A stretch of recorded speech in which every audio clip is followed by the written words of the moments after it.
এক দেশে ছিল এক মিষ্টি রাজকন্যা, কিন্তু রাজকন্যার মনে বড়ই দুঃখ। তার কোনো বন্ধু ছিল না। বিশাল রাজপ্রাসাদের চৌহদ্দির ভিতরেই সারাটা দিন কাটে রাজকন্যা। কত দাসদাসী, কত পাইক পেয়াদা, কিন্তু রাজকন্যার কোনো সাথী নেই, কোনো বন্ধু নেই। মনের সুখ দুঃখের দুটো কথা বলে সময় কাটানোরও কেউ নেই। তাই তো রাজকন্যার মনটা খুব ভার। এই রাজ্যে এত লোকজন, তবুও আমার কোনো বন্ধু নেই। আমি সারাদিন একা একা থাকি, আমার খুব কষ্ট হয়।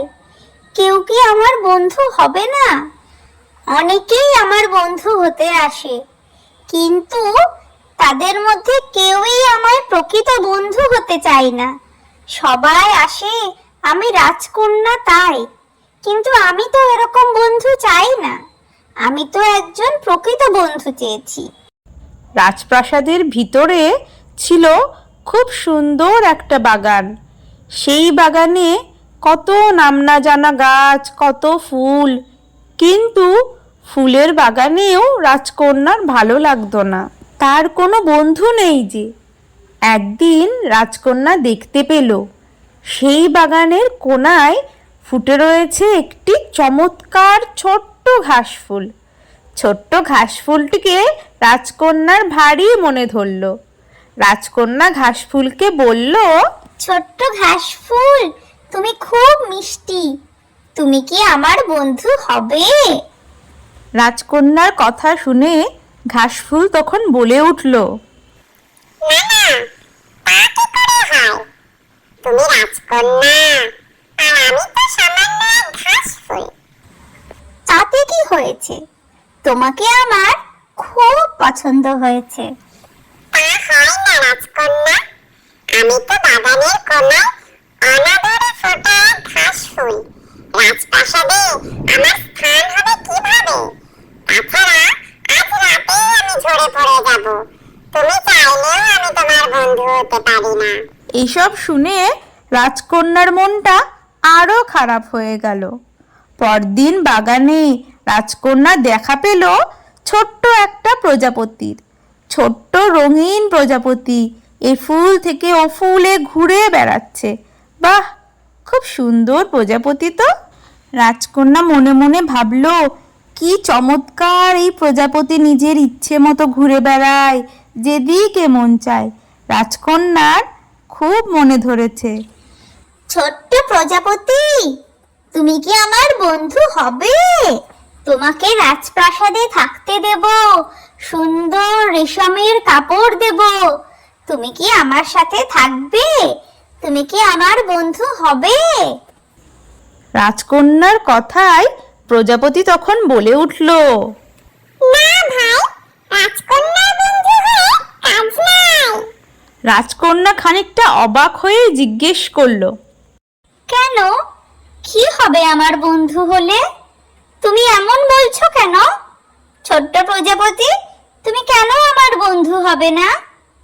প্রজাপতি তখন বলল, আকাশের সাথে আমার মিতালি, বাতাসে ভর করে আমি ভেসে বেড়াই আপন মনে। রাজপ্রাসাদে কি আমার মন টিকবে? তুমি কি আমাকে খোলা আকাশ দিতে পারবে? অবুঝ সবুজ প্রকৃতি, মুক্ত বাতাস, ফুলের মাতাল সুবাস। না ভাই, তুমি আমাকে এগুলো কিছুই দিতে পারবে না। তুমি বরং অন্য কাউকে রাখো। রাজকন্যার ভারী কষ্ট হলো, তার মন খারাপ হলো।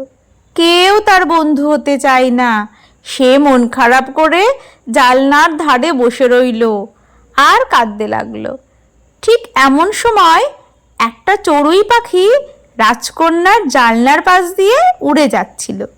সে তখন এসে রাজকন্যার কাছে জিজ্ঞেস করতে লাগলো, কি গো মিষ্টি রাজকন্যা, তুমি কাঁদছো কেন? কি হয়েছে তোমার? রাজকন্যা তখন তার মনের দুঃখের কথা ছোট্ট চড়ুইটিকে খুলে বলল, কেন গো, কেন আমার বন্ধু কেউ হতে চায় না? আমি কি দোষ করেছি? তুমিই বলো, তুমি কি আমার বন্ধু হতে চাও? রাজকন্যার সব কথা চড়ুই মন দিয়ে শুনল এবং বলল, হ্যাঁ, কেন আমি তোমার বন্ধু হব না? তুমি এত সুন্দর রাজকন্যা, এত মিষ্টি তোমার মুখের কথা, সবাই তো তোমার বন্ধু হতে চাইবে। আমিও তোমার বন্ধু হতে চাইবো। তুমি কি আমার বন্ধু হবে রাজকন্যা? চড়ুইয়ের কথা শুনে রাজকন্যার তো বেজায় খুশি। সে তখন বলল, হ্যাঁ গো, আমি তোমার বন্ধু হব। আমি তো তোমার মতোই একজন প্রকৃত বন্ধুই চাইছিলাম। আমি তোমার বন্ধু হতে চাই। তারপর থেকে প্রতিদিনই রাজকন্যা রাজপ্রাসাদের জানলায় আসতো, আর সেই ছোট্ট চড়ুই পাখি সেও জানলায় এসে বসতো। তারা সারা দিন রাত সব সময় গল্প করত। তারা নিজেদের মনের সুখ দুঃখের কথা দুজনকে বলতে লাগলো, আর আস্তে আস্তে তারা খুবই কাছের বন্ধু হয়ে গেল। এমনই একদিন হঠাৎ সেই ছোট্ট চড়ুই পাখি রাজকন্যাকে বলল, রাজকন্যা, তোমার কাছ থেকে আমি একটি কথা গোপন করে এসেছি এতদিন ধরে। আজকে সেটা বলার সময় চলে এসেছে। তাই তুমি যদি কিছু না মনে করো, আমি বলছি সেই কথাটা।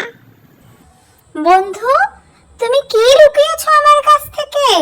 বলে ফেলো এক্ষুনি। আমি কিচ্ছু মনে করব না, বলো তুমি। রাজকন্যা, আসলে আমি চড়ুই পাখি নই।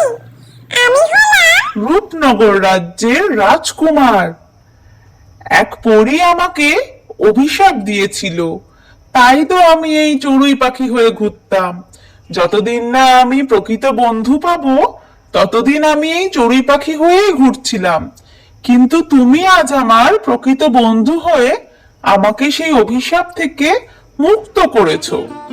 রাজকন্যা, তুমি কি আমার রানী হবে? রাজকন্যা তখন বলল, আমি তোমার রানী হতে পারি, কিন্তু তুমি কথা দাও এরকমই আমার প্রকৃত বন্ধু হয়ে সারা জীবন থাকবে, ঠিক আছে?